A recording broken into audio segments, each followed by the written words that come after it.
lagi dengan saya Cike Bidadewi di Omachi Story. Kali ini saya akan mengajak Anda ke kota Bogor. Apa yang Anda pikirkan ketika mendengar kata kota Bogor?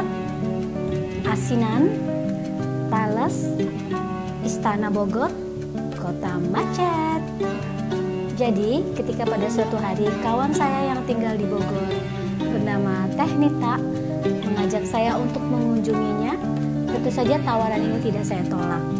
Saya sering ke Bogor tapi cuma lewat-lewat aja, atau kalaupun ke Bogor saya biasanya pakai kendaraan roda 4. Dari Jakarta oke lah, boleh nyaman menyetir, tapi begitu keluar tol Jagorawi itu langsung dihadapkan oleh kemacetan yang luar biasa. Jadi jalan-jalan saya di Bogor tuh akhirnya hanya berujung atau berending oke lah, beli makanan oleh-oleh dan makan toge goreng atau asinan, setelah itu pulang dan kelelahan. Saya tidak dapat apa-apa. Ketika kawan saya meminta saya naik kendaraan, maksudnya moda transportasi angkutan umum, oke. Teman saya mensuggestkan untuk naik kereta api, oke. Kenapa enggak gitu. Dari tempat saya tinggal di Tangerang Selatan itu saya hanya tinggal menuju ke stasiun. Stasiunnya bisa dari mana aja. Kalau dari tempat saya tinggal bisa stasiun Sudimara atau stasiun Jurangmanggu. Dari sana kereta akan transit dulu di stasiun Tanah Abang. Lalu dari stasiun Tanah Abang kita berpindah rel mencari yang ke arah Bogor. Tiketnya ternyata tidak mahal ya, hanya sekitar Rp8.000. Ada apa saja nanti di Bogor?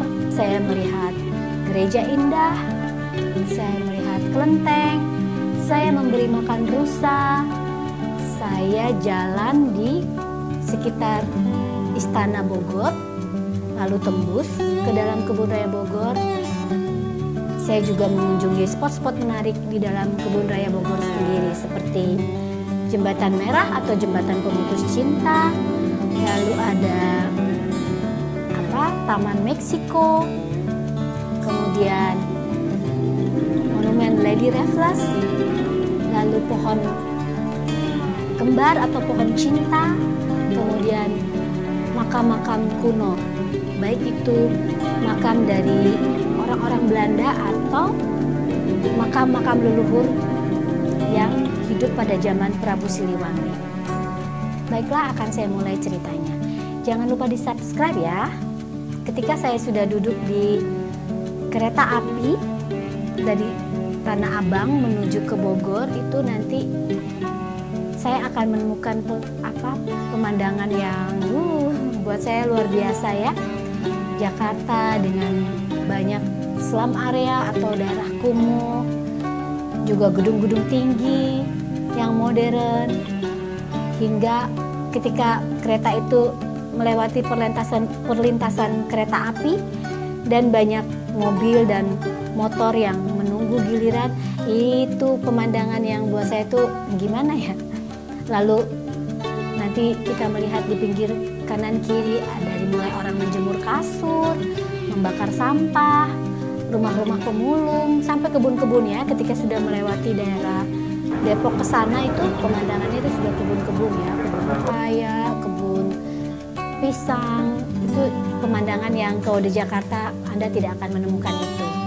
Sampai di stasiun Bogor itu kurang dari 40 menit. Teman saya Teh Nita sudah menunggu. Dan stasiun Bogor sendiri buat saya udah cukup modern ya. Bahkan kalau kita lelah pun mau dipijit itu di sana tuh sudah ada bangku-bangku yang otomatis di setel, dengan membayar sekian kita bisa dipijit.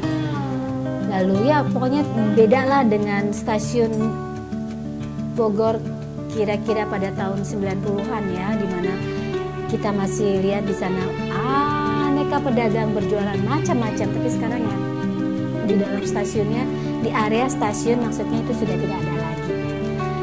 Nah, ketika saya keluar dari stasiun dan menaiki tangga untuk keluar dari stasiun itu Barulah saya melihat, wah angkot ngetem di mana-mana, iya loh macetnya Bogor dan bla bla bla. Lalu kita berjalan santai aja sih ya, saya sama Teh Nita. Tempat pertama yang Teh Nita perlihatkan kepada saya itu gereja katedral, gereja yang dibangun sejak zaman Belanda ya. Sampai hari ini gereja itu masih berfungsi, masih dipergunakan oleh para jemaah dan masih terpelihara dengan baik. Kayaknya saya kan keburu lapar ya, akhirnya saya sama Teh Nita memutuskan untuk makan di warung pinggir jalan, ayam goreng, ada lalapan, sambal, terus kita minumnya air jeruk, nggak mahal sih, berdua itu cuma habis Rp56.000 deh, murah ya. Dari sana kita menyusuri jalan, trotoarnya lebar ya, bagus. Kita mulai melewati belakang istana presiden. Lalu kita bisa memberi makan rusa-rusa, yang itu katanya rusa-rusanya dulu didatangkan dari Nepal. Kita bisa membeli kangkung atau wortel di situ untuk memberi makan mereka, nggak usah khawatir. Oh ya, kami sempat melihat pohon legenda katanya. Itu ciri khas banget. Pohonnya tuh kayak itu udah pohon 200-an tahun ya di halaman belakang Istana Bogor itu. Dan rusa-rusa berlarian di sekitarnya. Terus kami terus berjalan melewati balai kota ya. Jalan lagi melewati jembatan yang di bawahnya mengalir sungai Cisadane, yang ketika musim penghujan tiba tuh orang juga harus hati-hati karena katanya jembatannya pun bisa bergoyang saking airnya penuh meluber ya. Lalu di sana saya sama Teh Nita diajak ke terowongan, kayak terowongan itu peninggalan Belanda, tapi sayangnya tidak bisa dilewati karena tertutup pagar. Mulailah kita menyusuri area pinggiran Kebun Raya Bogor ya, dimana kita sudah disuguhi oleh pohon-pohon bambu raksasa. Balung itu minimal usianya untuk sebesar itu ya, itu sepaha. Wah, itu sepaha orang dewasa yang gemuk deh. Itu mungkin 50 tahun ya, butuh waktu untuk minimal 50 tahun itu untuk sebesar itu dan setinggi itu. Kami jalan, suasananya tuh seperti di Eropa ya. Ya maklum ya, yang membangunnya kan dulu orang-orang Inggris, orang-orang Belanda. Masuk ke Kebun Raya Bogor itu biayanya tidak mahal, hanya Rp15.000. Mobil Rp20.000 ya kalau tidak salah. Mobil bebas masuk, tapi harus parkir. Dan weekend mobil tidak bisa masuk. Oke, kendaraan roda 2 juga boleh masuk ke Kebun Raya Bogor, tapi dilarang dioperasikan di sana. Mungkin nanti polusi suara, polusi asap ya, entahlah ya. Pokoknya motor dan mobil itu harus parkir. Kalau kita capek berjalan ya kita bisa menyewa sepeda, murah kok, hanya Rp5.000 per jam. Dan mulailah kami disuguhi oleh itu taman raksasa ya, seluas kurang lebih katanya 90 hektar, di mana ada sekitar 12.000 atau 15.000 pohon di sana, pohon-pohon langka, segala pohon, bahkan yang sudah berusia ratusan tahun pun di sana masih banyak, yaitu pohon-pohon tanaman dari seluruh dunia. Bahkan ada tanaman katanya teratai raksasa yang hanya bisa ditemui di Amazon, dan di Kebun Raya Bogor itu ada. Sejarah Kebun Raya Bogor sendiri itu tidak lepas dari Sir Thomas Raffles dan Renworth. Mereka adalah orang-orang yang berjasa. Jadi Istana Bogor itu dulunya dengan Kebun Raya Bogor adalah masih satu area, meskipun sejak tahun berapa tuh mereka terpisah, beda manajemen. Dan Istana Bogor sekarang ini yang suka ditempati oleh presiden, menerima tamu-tamu kenegaraan, itu dibangun sudah dari 250 tahun yang lalu, ya mereka yang bangun. Lalu saya masuk ke sana, mulai disuguhi oleh pohon-pohon besar, taman yang indah, kanan kiri bunga-bunga yang cantik, danau, jembatan-jembatan indah, jembatan-jembatan yang saya lihat seperti di Eropa ya. Lalu papan-papan atau tanda-tanda penunjuk jalan yang menurut saya itu cantik lah ya. Tidak rugi lah ya dengan uang 15.000 kita menuju ke sana. Salah satunya yaitu melihat monumen Lady Raffles. Itu dulu adalah istri dari Sir Thomas Raffles itu sendiri, gubernur Jawa. Ketika masa pendudukan, sebenarnya Belanda itu dulu sempat kalah oleh Prancis dan Inggris, makanya jajahan-jajahan Belanda di seluruh dunia diambil alih oleh Inggris. Nah, Sir Thomas Raffles sendiri adalah orang yang membangun Malaysia, Singapura. Dia juga pernah menjadi gubernur di Sumatera selama 6 tahun. Kemudian dia ditugaskan di Jawa selama 5 tahun. Di Jawa inilah dia jatuh cinta dengan tanah Jawa, makanya dia membuat sebuah buku yang The History of Java. Itu dulu menjadi bukan barometer ya, tapi orang-orang Eropa, karena beliaulah orang-orang Eropa belajar, maksudnya membaca tentang Jawa itu because of him ya.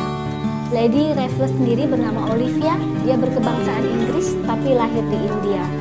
Dia wafat karena penyakit malaria. Jadi begitu berdukanya Raffles hingga dia mendirikan monumen itu untuk istri tercinta. Itu tempat yang buat saya sih ya kayak so sweet gitu ya, romantis. Oke, dari situ lalu saya mengunjungi Jembatan Merah atau Jembatan Pemutus Cinta. Kata orang konon, jika sepasang kekasih melewati jembatan itu maka mereka akan jadi putus. Mungkin itu mitos, I don't know. Lalu ke Taman Meksiko. Taman Meksiko itu ya, saya belum pernah ke Meksiko, tapi melihat Taman Meksiko itu memang seperti seolah kita berada di Meksiko karena pohon-pohon kaktus ya, ciri khas banget itu tumbuh di sana, maksudnya ditanam dan rapi gitu. Lalu saya juga sempat berfoto di depan Istana Bogor. Dari sisi Kebun Raya Bogor itu dihalangi oleh danau ya. Itu cantik ya. Maksudnya ya indah gitu. Beruntunglah saya bisa berfoto di situ. Lalu di sana juga ada monumen untuk memperingati Rainworth, ada di situ. Istana Bogor didirikan pada tahun 1744. Sebenarnya area Kebun Raya Bogor, dan lain-lain itu dulunya adalah dikuasai oleh kerajaan Sunda ya. Itu seperti tertulis di batu tulis Bogor. Jadi sebagaimana tertulis dalam prasasti batu tulis, daerah Kebun Raya Bogor itu dulunya hutan buatan, memang untuk menjaga kelestarian lingkungan dan sebagai tempat memelihara benih-benih kayu yang langka ya. Dulu itu perbatasan Cianjur dengan hutan Bogor, dulu katanya namanya sesuai yang tertulis di prasasti itu adalah hutan Cium Wanara. Hutan itu kemudian dibiarkan karena kerajaan Sunda takluk oleh Kesultanan Banten. Lalu mungkin kan dulu Indonesia belum berdiri ya, Sultan Banten mungkin akhirnya sibuk juga melawan penjajah, kan Belanda mulai masuk lah, jadi daerah itu seperti terlupakan lah.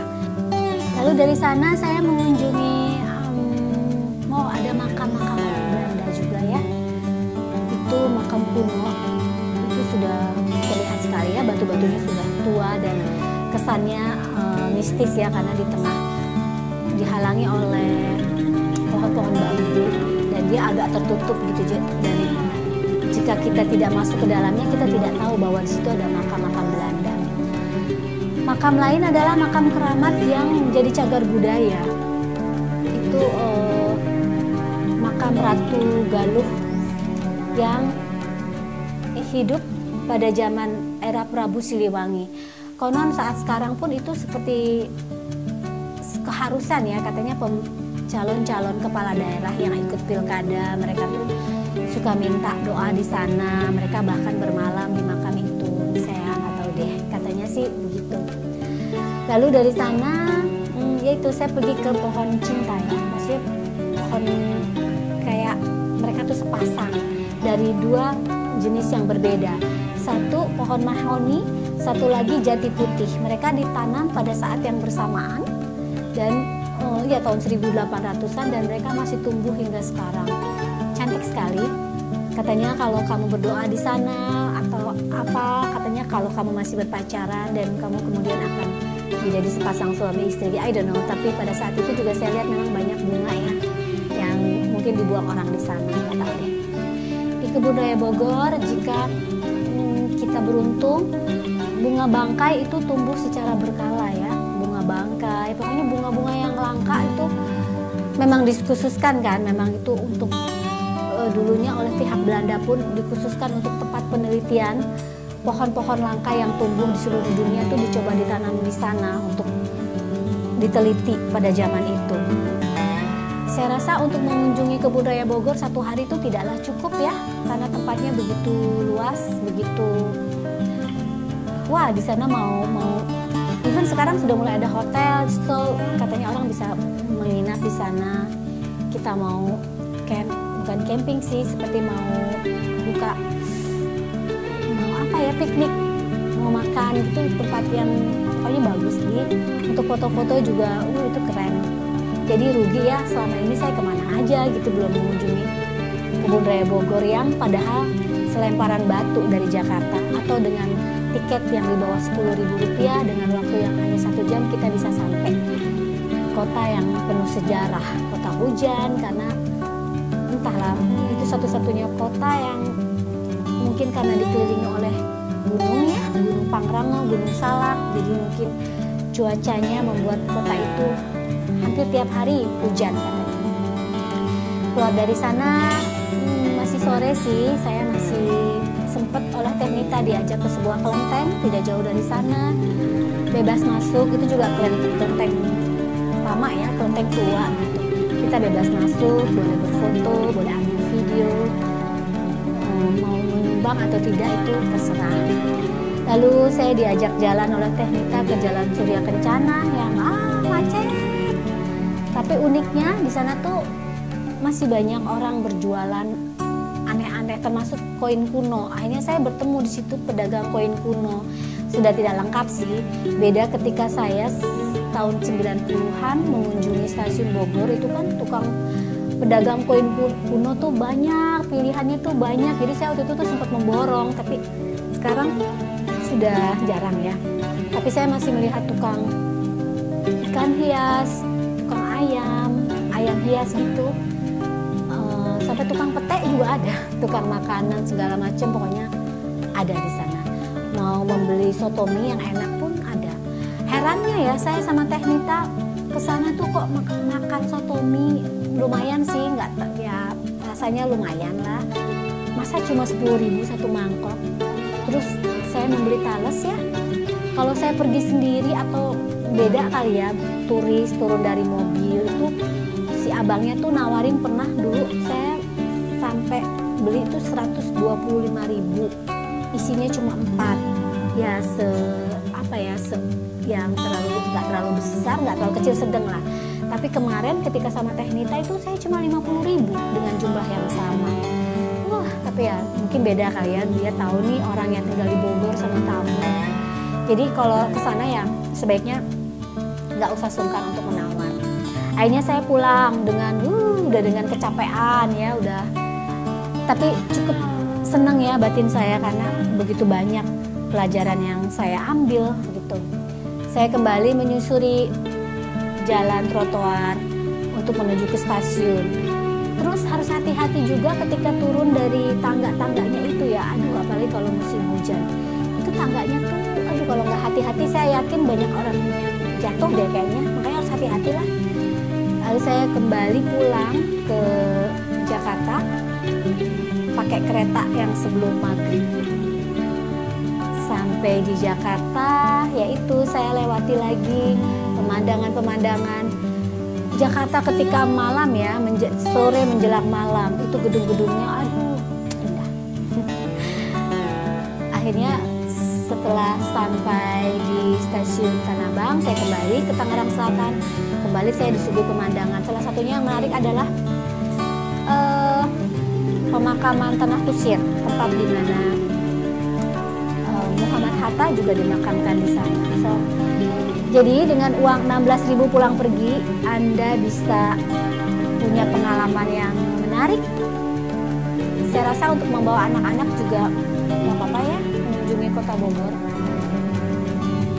Kota Bogor yang artinya zaman dulunya tuh kota tanpa masalah, no worries. Jadi orang-orang Belanda tuh dulu katanya dari Jakarta kalau menuju Bogor tuh kayaknya seolah segala masalah tuh hilang. Mungkin iya ya, jadi dari zaman dulu pun, dari ratusan tahun yang lalu, Jakarta tuh mungkin biangnya udah ruwet.